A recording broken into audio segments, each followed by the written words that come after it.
Life is short. Drink good coffee.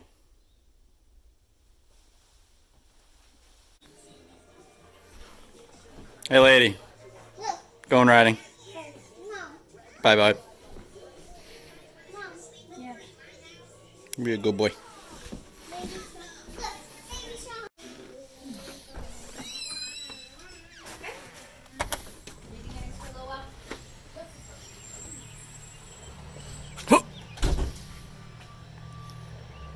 Beep, boop, boop, beep, boop. And there she is. Look at this sexy beast. Good Lord. Woo! Send it.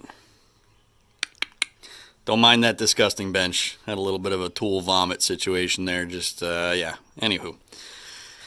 Look at this thing, though. All right. Well, let's get at it.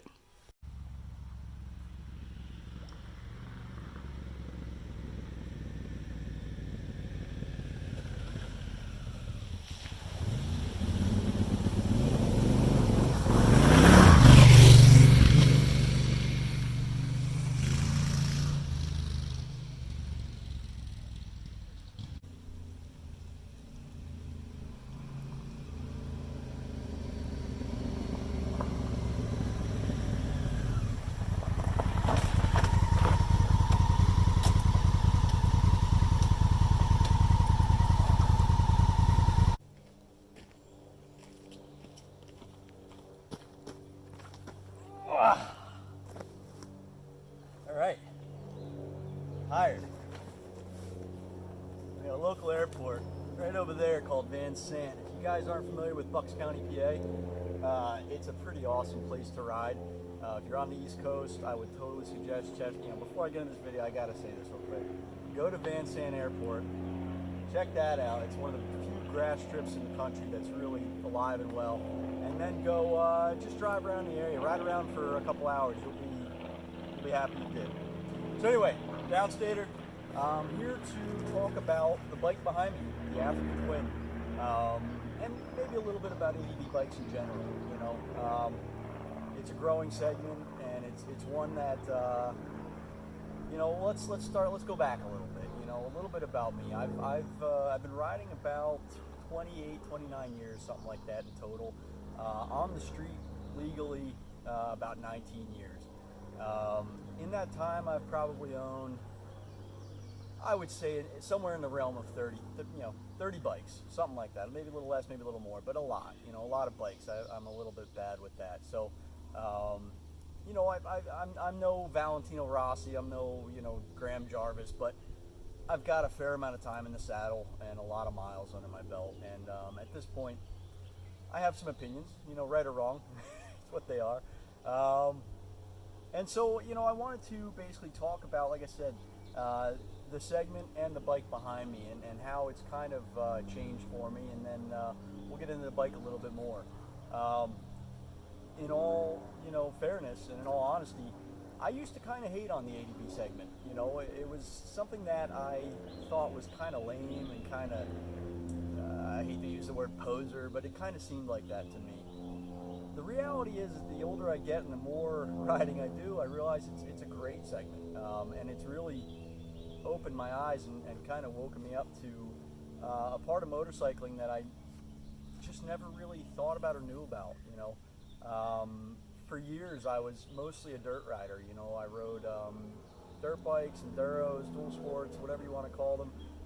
Raced a little bit and just did a lot of riding all up and down the East Coast, up in the Catskills and down in the Pine Barrens in New Jersey and the Rocks up in North Jersey and you name it. I've kind of been all over riding, and but mostly it was a dirt focus.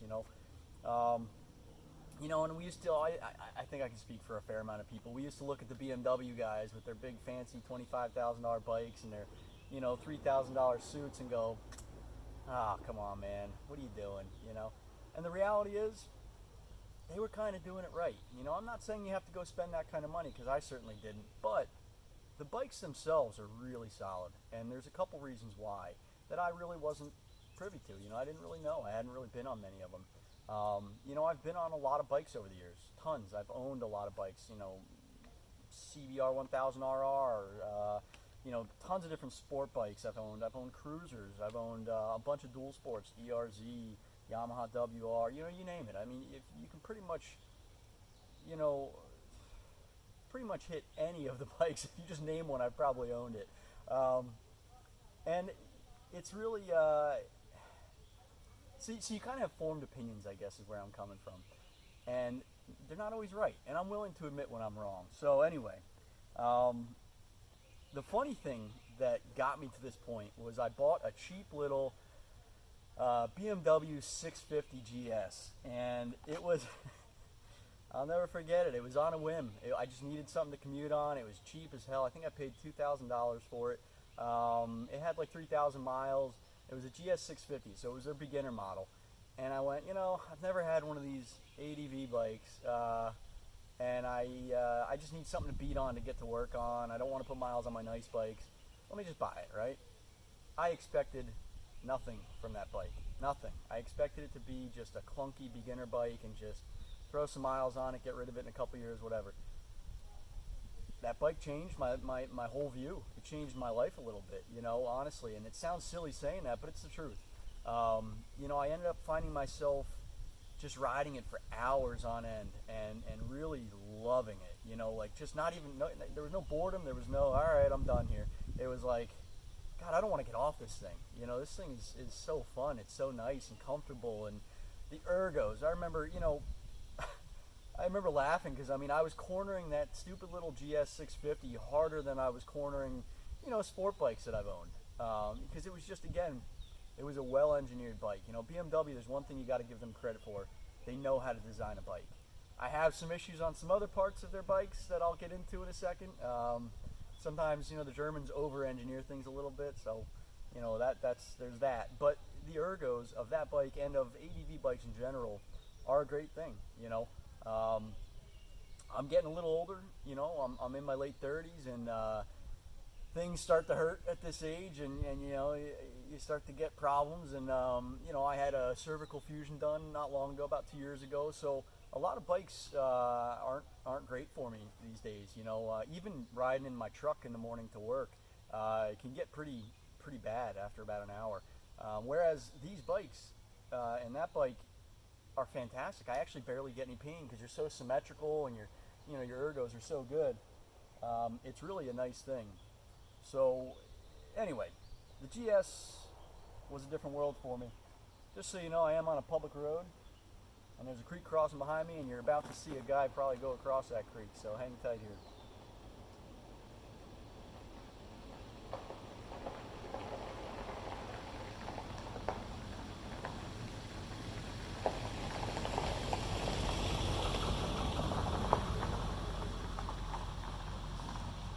Gotta love Bucks County.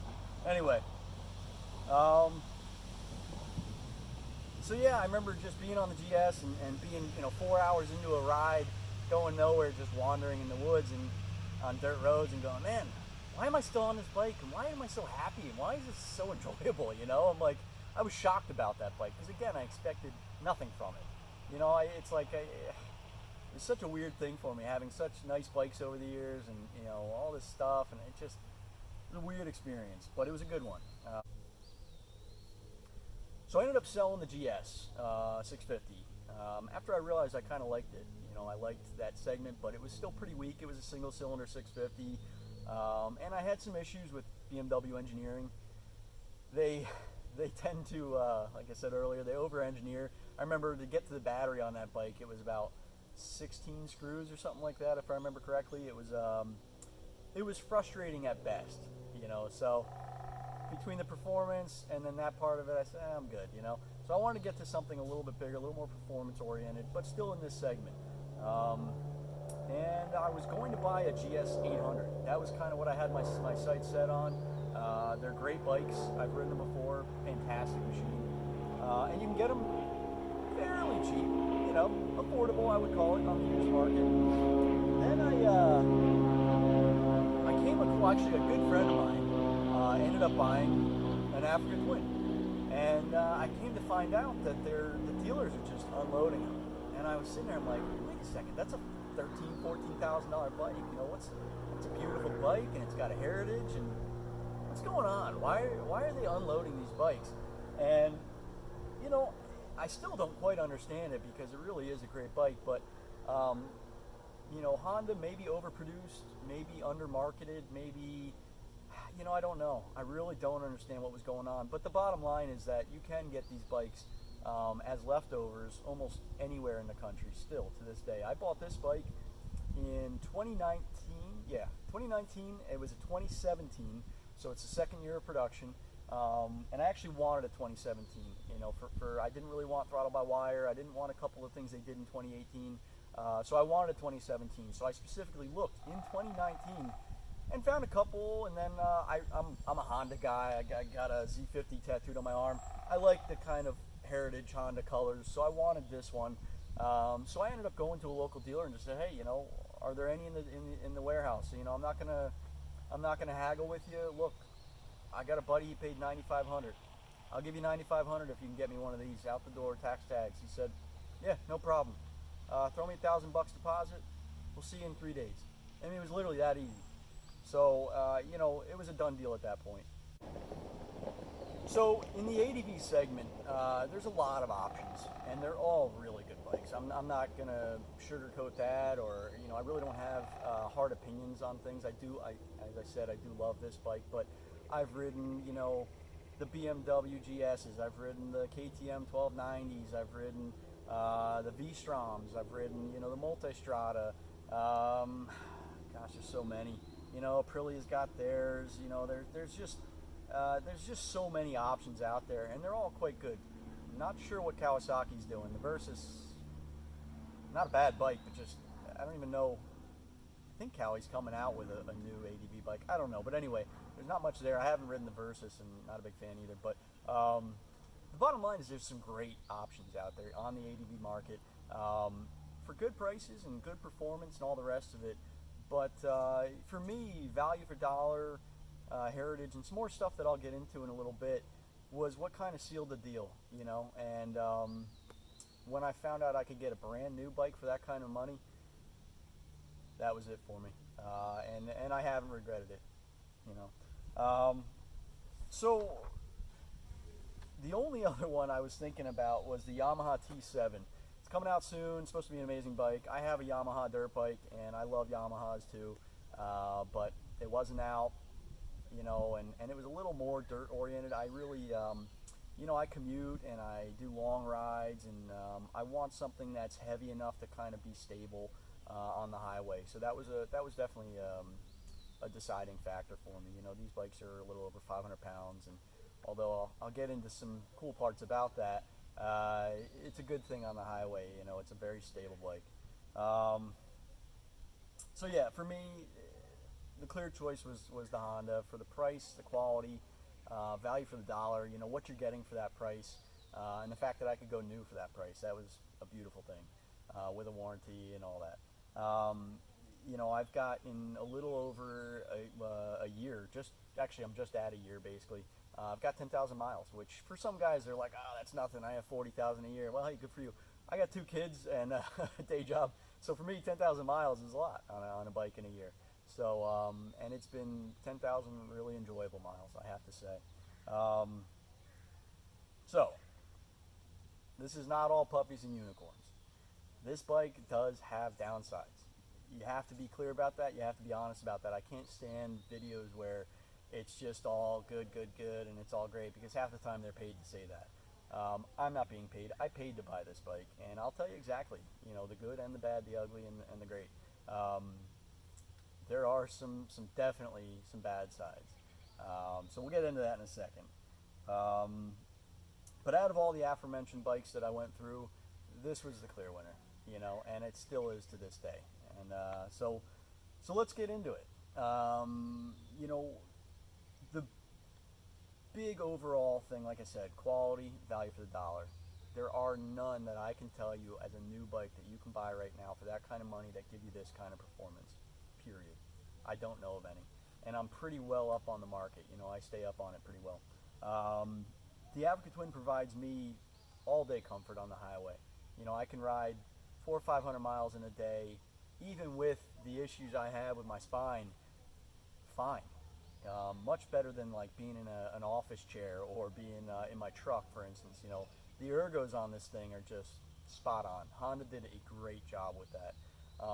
And the flip side too is that this bike, I'm sure you've read other videos. If you're watching this, you've probably seen other stuff. It really is a big dirt bike when you want it to be too. It feels like it. The power, you know, the weighting on it is so low. You know, it's got such a low center of gravity. It just, I mean, you can chug up hills, you can do stream crossings, you can do single track, you can just tear it up on the back roads, you know, and whip around the rear end like nobody's business. It's just so it's kind of cool. It really is a very dual purposed motorcycle. You know, there's no doubt about that. There's a reason why so many folks are taking this bike around the world. I think last time I looked, it was something like a little over 20 so far have been documented on YouTube of folks taking this bike around the world, and there's a reason for that. And well, let's just get into it, right? So, pros. Let's start with them. Low cost. I know I've beaten that to death, but that's a big deal. You know, if you're not made of money, cost is a big issue for everybody. Reliability. Like I said, I think around 20 so far around the world with almost no issues, no breakdowns, no problems. Some small stuff, and I'll get into that in a second, but it's known, and as long as you prepare for that, you'll be fine. Parts availability. It's a Honda. Parts are so easy. It's like kind of pathetic. And there's a lot of dealers. You know, there's a couple other bikes I was thinking about. BMW, like I said, but there's not many BMW dealers. You know, and parts are expensive. And if I can't personally do the job, do the service item, the dealers charge a lot too. You know, a BMW dealer charges more than a Honda dealer. Period. It's just what they do. So that's for parts. The suspension, you know, the stock suspension on this bike, phenomenal. One of the problems I have with a bike like the V-Strom, perfect example. Great bike. I know of a guy locally, he's got 200 and something thousand miles on his. I have another buddy upstate, he's got like 80,000, beautiful, carefree miles, no problem. But for me, the suspension on that bike is just not there. You know, it's too clunky, it's too tractor-like, it's too... it's like it's very agricultural, I would say, you know. Whereas this bike's really got kind of amazing suspension for, you know, for the price, you know, for what you're getting. It's shocking to me. I mean, no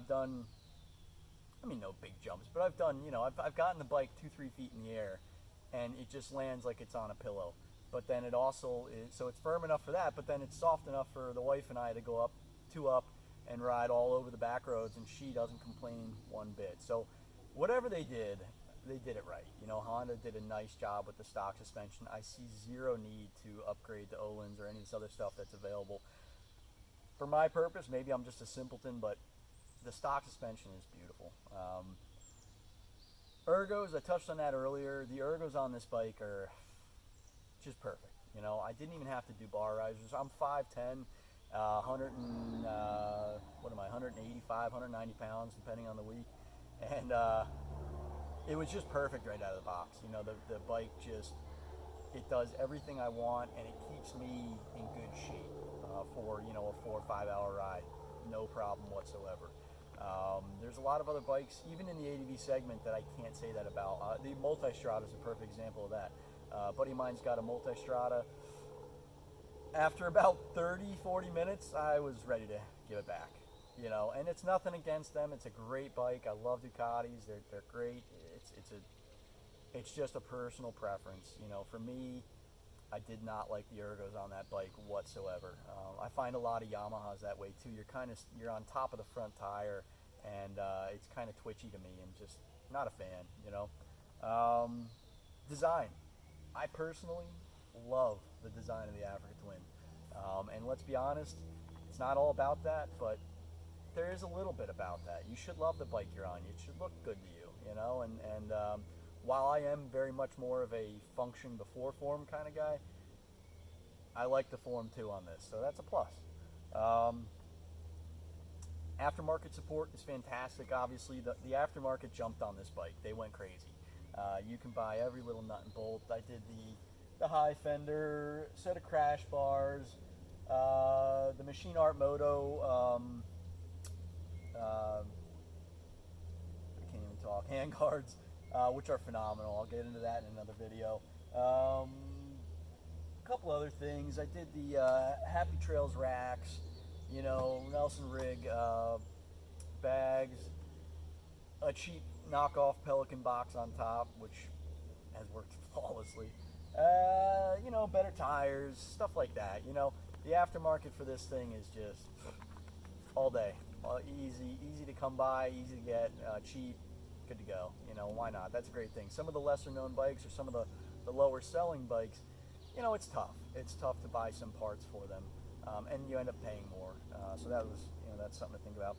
Lastly, I would say the bike's got a lot of grunt. It's got a lot of power. I can turn off traction control, which is a beautiful thing. I often ride on gravel roads or off-road, and I don't want traction control. It screws me up. I'm not used to it. It's good for some things, but I like being able to completely turn it off, hammer down through the roads and just enjoy the bike how I want to, and not have, somebody looking over me kind of, electronically. So, yeah, the power, though, is phenomenal. People kind of rag on the bike because it's only on paper, I think it's got 90 something horse, 93 or 94 or something, which, for this weight and this type of bike, that's more than enough for me on paper. But then in the saddle, it feels like more than that. I mean, I've been on bikes with more paper horsepower, and this thing pulls like an angry mule. I mean, it just, in all gears, there's no lack of power. And anytime I hear people saying that, I just scratch my head. I get confused because I can get the front end up in second and third gear, and I don't know. It's a good bike, So, like I said, not all puppies and unicorns. There are issues. So let's get into the cons. Engineers, Honda, and all engineers. I used to work in the manufacturing field, so I kind of see both sides of this coin, but they did some dumb stuff, right?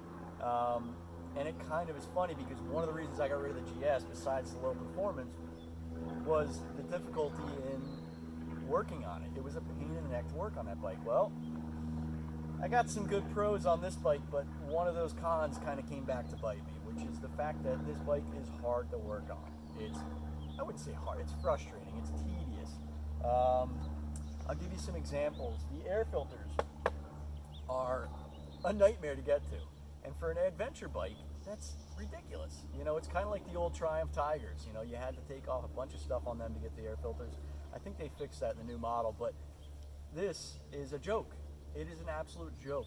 And that's one thing that really bothers me, and I'm hoping somebody comes out with a fix.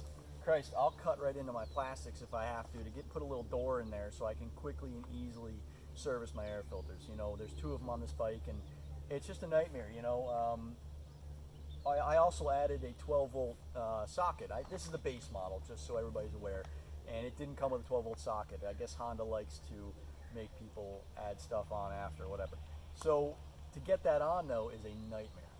You have to pull off the entire front end of the bike just to get to the dash on the other side there, which was just a real headache, and it's unnecessary. Likewise, if you're going for the air filters, you have to do the same thing. All the fairings come off. There's a couple other steps. I won't really get into the details, but it's a lot. It's more than it should be.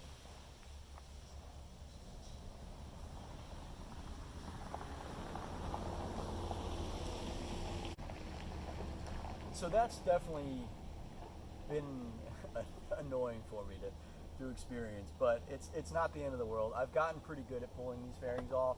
There are small little tabs on there that if you're not careful and you're not precise about what you're doing, you can break them. If it's cold out, I would do it in a heated shop because it is plastic, but it's not the end of the world. I've gotten to the point now where I can get the whole front end of the bike off in maybe 20 minutes, and it's whatever.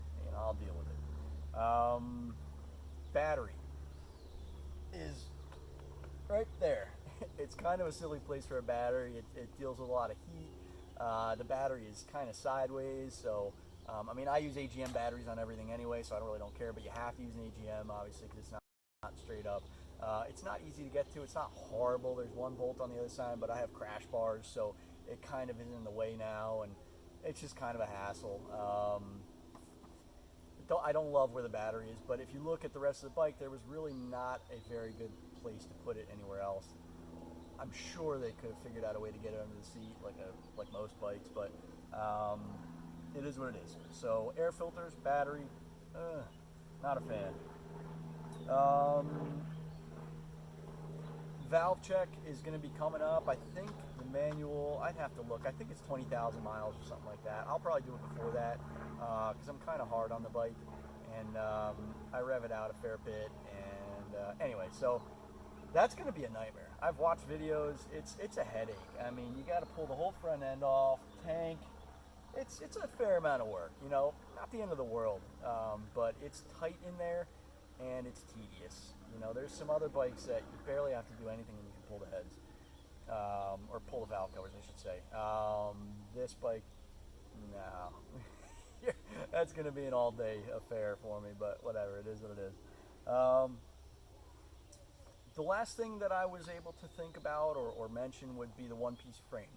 So this is a 2017. It has a one-piece frame. Subframe is part of the regular of the main frame. It's not a great thing, you know, as you guys all probably know. If you go down hard and tweak the frame, your bike's kind of totaled. You might be able to bend it back, but you know it's steel and kind of stinks. So the one-piece frame was not a great thing in this model. Personally, it is built quite stout, so I've been down once or twice already, and no issues I can see. There's no wonkiness, but that's something to keep in mind. The new model, I think 2020, they redesigned that. I'd have to check and make sure about that, but I know it is redesigned for at least the 2020. It might have been sooner than that. So the 2020 model has a bolt-on subframe, which is a big deal. It's also got, I think, a better, well, I don't think, it's got a way nicer dash than mine. You know, the dashboard and the infotainment system is phenomenal on the new model. But I don't think you're getting the kind of deals that we were getting on these. So if your cost is an issue, I would say just go to a dealer and ask about the warehouses.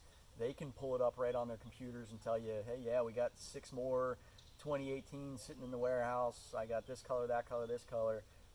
You know, you name your price, pretty much. I mean, I don't want to speak out of line here, but that's kind of how it's going down. You know, it's really odd that these bikes, you know, either didn't sell well or maybe Honda produced too many for the market. I'm not quite sure what part of that occurred, because Honda's well known for kind of starving the market. You know, when they come out with new bikes, they like just barely produce enough, or actually they really don't produce enough, and then they kind of raise demand by doing that, which I guess is a smart business move, but it kind of pisses off a lot of riders. So I think with this bike, they kind of overproduced, maybe, I don't know. But it was an interesting thing for me to see. You know, when I went to buy this bike in 2019, there was, if I remember correctly, there were like 12 2017s, 2-year widows, 12 of them, I believe, in our local Northeast warehouse here. That was like shocking to me. I mean, when I remember seeing it on the screen and going, how?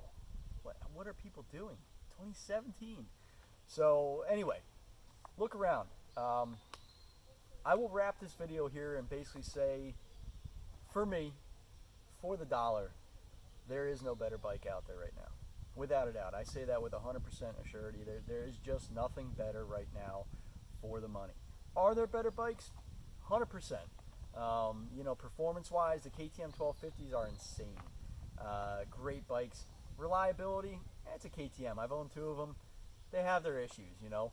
I'm not a fan of that part of it, but performance, come on, all day. The T7 is going to be a phenomenal bike. I have no doubt about it. I haven't ridden one, but I have no doubt that bike is going to perform really well. And the pricing I've seen is pretty good. You know, MSRP I think was in the 10s, so that's not bad for that kind of a bike. But it is definitely a more dirt-oriented adventure bike. So if that's your goal, hey, have at it. If you're going to be riding more street, taking the old lady on there, you might want to go for something a little heavier, a little more street oriented. But you know, pick your poison. So yeah, that's where I'm at. I think I covered it all. It's a great bike, and I highly suggest you go out and check one out. Um, you know, it's furthered my evolution into really loving the ADV segment. Again, I was one of those haters. I was one of those dirt guys that just, you know, if it's not a dual sport or if it's not enduro race or whatever, I'm good. I don't want it. I'm cool. You know, and now, and I still get some flack from some of my buddies that are still like strictly dirt riders. They're like, ADV, but you know what? They just haven't tried it, and they haven't been in these saddles, and they haven't gone for a 3-hour ride in the countryside and just smiles ear to ear with, you know, all the creature comforts too. You know, before I go, I will say that too. I got all the creature comforts now, and say what you will, it makes riding awesome. You know, my wife and I both have the Cardo Pack Talk communications. They're phenomenal, way better than the Sena I used to have. Heated grips, I put the Oxford heated grips. Let me get to that in a sec, but the Honda heated grips have some issues, don't buy them.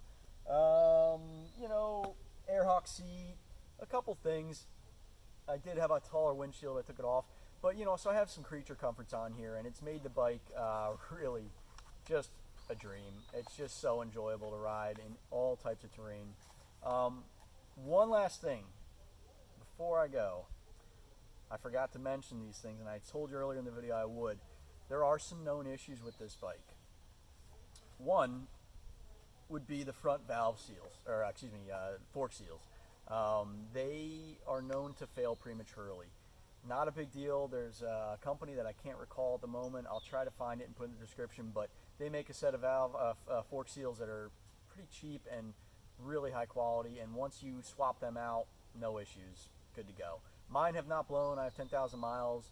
There are people that have, you know, 10 to 20,000 miles that have blown fork seals. That's one of the only issues I know about that is like a recurring thing. So yeah, that was really it that I can think of on this bike. I'm trying to think if there's anything else. No, that's it. There was some corrosion problems over in the UK, it seemed like. I don't have any of that, and I don't maintain my bikes very well at all. I don't wash them at all. I mean, I might spray it once a year with the power washer, but I don't have any corrosion on my spokes. If you go on the forums, though, which, God, I hate the forums, but if you go on there, you'll see that the folks over in the UK are seeming to have some real corrosion issues. Maybe it's their atmosphere, their environment. Maybe they had a bad lot. Maybe theirs are built in a different country. This bike came from Japan. I don't know. I don't know what to say. I do know 3 other guys in this area with Africa Twins, and none of us are having any issues. You know, none of us have blown fork seals. None of us are having corrosion problems. Yeah, don't know what to say. But those are known issues, so just keep that in mind. So I wanted to get to that before I go. So that's it. It's a great bike. It does have some issues, some drawbacks, but for the dollar right now in 2020, it can't be beat, in my opinion. And it is a humble opinion. I'm not the end-all be-all, but in my humble opinion, this bike cannot be beat at that price. You know, even with the downfalls I mentioned. So that's all I got. We're going to do some other stuff soon on this channel. I'm just kind of playing with it. Again, some off-grid stuff, some more motorcycle stuff. So stay tuned. We'll get you going. Downstater out.